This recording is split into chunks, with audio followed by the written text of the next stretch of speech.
राम मंदिर निर्माण और राम मंदिर प्राण प्रतिष्ठा आज खबरों की सुर्खियों में है। आज हम आपको बताएंगे राम मंदिर प्राण प्रतिष्ठा को लेकर जो हंगामा चल रहा है उसमें आरएसएस की भूमिका पर सवाल किए जा रहे हैं।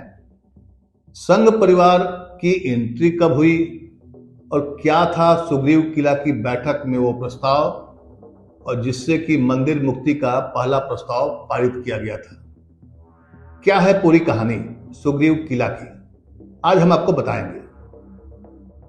राम मंदिर काफी प्रयासों के बाद उसकी पहली बैठक सुग्रीव किला में हुई थी और सुग्रीव किला में राम जन्मभूमि मुक्ति का प्रस्ताव पारित किया गया था। जो सबसे पहले प्रचारक थे वो सुल्तानपुर के थे, जो उत्तर प्रदेश में पड़ता है। उनका नाम था महेश नारायण सिंह।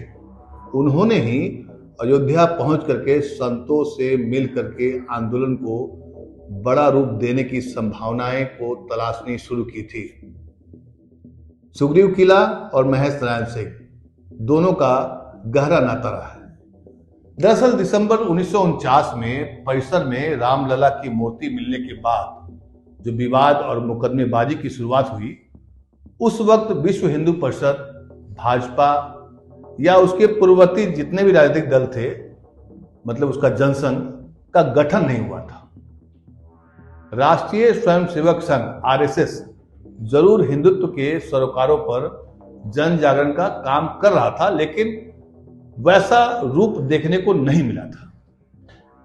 उसके प्रचारक और स्वयंसेवक व्यक्तिगत रूप से अयोध्या मामले पर चिंता तो जताते थे, लेकिन बतौर संगठन आरएसएस इस मुद्दे पर उस वक्त सक्रिय नहीं थी। जब इंदिरा गांधी प्रधानमंत्री थी, 1975 में आपातकाल लगा दिया, तो उसके बाद से ये मसला धीरे धीरे आगे आया। उसमें हुआ कि ये था कि विपक्ष के ज्यादातर नेता गिरफ्तार हो गए थे। इंदिरा गांधी को पराजित करने के लिए ज्यादातर विपक्षी दलों ने मिलकर एक जनता पार्टी बनाई थी। इसमें संघ की विचारधारा से जुड़े हुए जो लोग थे, 1951-52 में निकले जो जनसंघ के नेता थे, वो लोग भी शामिल थे। संघ से जुड़ाव और नीतियों के कारण उसे हिंदूवादी संगठन माना जाता था। जनता पार्टी की जब सरकार बनी तो उसके बनने के कुछ दिन बाद ही समाजवादी नेता उस वक्त के मधु लिमये ने जो जनसंघ घटक के नेताओं की जो नेता आए थे जनता पार्टी में, उनसे कहा कि आप संघ से नाता तोड़ लीजिए। मधु लिमये का तर्क था कि जनता पार्टी में शामिल होते वक्त जनसंघ ने संघ से दूरी बनाए रखने का वादा किया था। अटल बिहारी वाजपेयी जैसे नेताओं के तर्क के बावजूद भी मधु लिमये नहीं माने, तो जनसंघ ने नाता तोड़ने का फैसला किया। मतलब वो लोग जनसंघ से अपने आप को अलग कर लिया। उस वक्त आरएसएस को भी एहसास हो गया कि हिंदुओं को राजनीतिक ताकत में बदले बिना बड़ी सियासी ताकत बनाना संभव नहीं है। तो आरएसएस को याद आया 1948 में विधानसभा की फैजाबाद सीट पर बाबा राघव दास को जिताने के लिए कांग्रेस का प्रयोग। बाबा राघव दास फैजाबाद सीट से जीते थे और उसमें कांग्रेस ने जो प्रयोग किया था उसको आरएसएस को याद आ गया कि कैसे जीते थे। फैजाबाद में ही अयोध्या पड़ता है। उस वक्त राघव दास को जिताने के लिए उस वक्त के जो सीएम थे गोविंद वल्लभ पंत, उनके नेतृत्व में जो कांग्रेस पार्टी थी वो राम और हिंदुत्व के नाम पर वोट मांगा था। वे पत्र राघव ने विधायक चुने जाने के बाद कई बार प्रदेश और देश की कांग्रेसी सरकारों को मिलकर लिखकर जन्म स्थान को राम भक्तों को सौंपने की मांग की थी। मतलब कि कांग्रेस भी इसकी मांग की थी। यही फॉर्मूला आरएसएस को याद आया और मुझे याद है कि उस वक्त नहीं देने पर त्यागपत्र की धमकी दे दी थी राघव दास ने। तो हुआ ये कि सुग्रीव किला में एक प्रस्ताव पारित हुआ और वो वर्ष था 1978 का। उस समय भी कांग्रेस के ही कुछ महत्वपूर्ण नेता राघव दास की राह पर, मैंने जो राघव दास ने फॉर्मूला अपनाया था उसी पर अयोध्या, मथुरा, काशी की मुक्ति के लिए व्यक्तिगत तौर पर मतलब कि निजी तौर पर प्रयास करते हुए दिखाई पड़े थे कांग्रेस के नेता। संघ ने इसी भावी ताकत को भांपते हुए धर्म और अध्यात्म पर अधिकार पूर्वक बात रखने वाले 5 प्रचारकों, जिसमें थे एक अशोक सिंघल, ओंकार भावे, मोरोपंत पिंगले, आचार्य गिरिराज किशोर तथा महेश नारायण सिंह को चुना, जिम्मेवारी दी। उसको लगा कि जो काम कांग्रेस कर सकती है तो आरएसएस क्यों नहीं करेगी।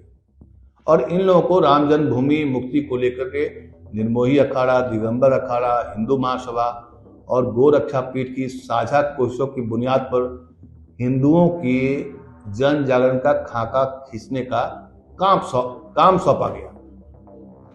उस वक्त विश्व हिंदू परिषद का गठन हो चुका था, पर अभी इस आंदोलन में बतौर संगठन के रूप में बीएचपी की एंट्री नहीं हुई थी।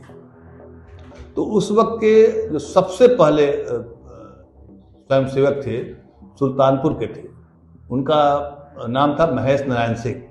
वो अयोध्या आते हैं, संतों से मिलते हैं, संतों से मिल करके आंदोलन को बड़ा रूप देने की संभावनाओं को तलाशनी शुरू की। जब सभी संतों से मिले, बहुत सारा बैठक किए, उसके बाद पहली बैठक राम मंदिर मुक्ति को लेकर के सुग्रीव किला में बैठक हुई और पहली बार राम जन्मभूमि मुक्ति का प्रस्ताव पारित किया गया। सुग्रीव किला, महेश नारायण सिंह सुल्तानपुर के, उनकी पहली मीटिंग में ये तय किया गया कि राम जन्म मुक्ति आंदोलन को शुरू किया जाए और इस तरह से आरएसएस की एंट्री होती है। और फिर इतिहास हम सब के सामने है कि 22 जनवरी को रामलला का प्राण प्रतिष्ठा समारोह आयोजित किया जा रहा है, जिसको लेकर काफ़ी आजकल चर्चा का विषय बना हुआ है। कौन जाएगा, कौन नहीं जाएगा और क्या धर्म आरएसएस चलाएगा, इसको लेकर काफ़ी सारे बहस चल रहे हैं देश में इस वक्त। कांग्रेस ने भी इस प्राण प्रतिष्ठा समारोह में नहीं जाने का ससम्मान निमंत्रण ठुकरा दिया है। उधर चारों शंकराचार्य ने प्राण प्रतिष्ठा समारोह को लेकर के कई सारे बयान दिए हैं। उन सब का सार यही है कि विश्व हिंदू परिषद, आरएसएस की क्या भूमिका है धर्म को लेकर के। तो हमने आपको बताया कि सुग्रीव किला और आरएसएस की एंट्री, ये थी कहानी। आरएसएस कैसे राम मंदिर मुक्ति आंदोलन में आया और उसके बाद आंदोलन कैसे आगे बढ़ा। फिर लाल कृष्ण आडवाणी आए, उन्होंने यात्रा निकाली और फिर देखते ही देखते आज हम सब के सामने रामलला का प्राण प्रतिष्ठा समारोह होने जा रहा है। नमस्कार।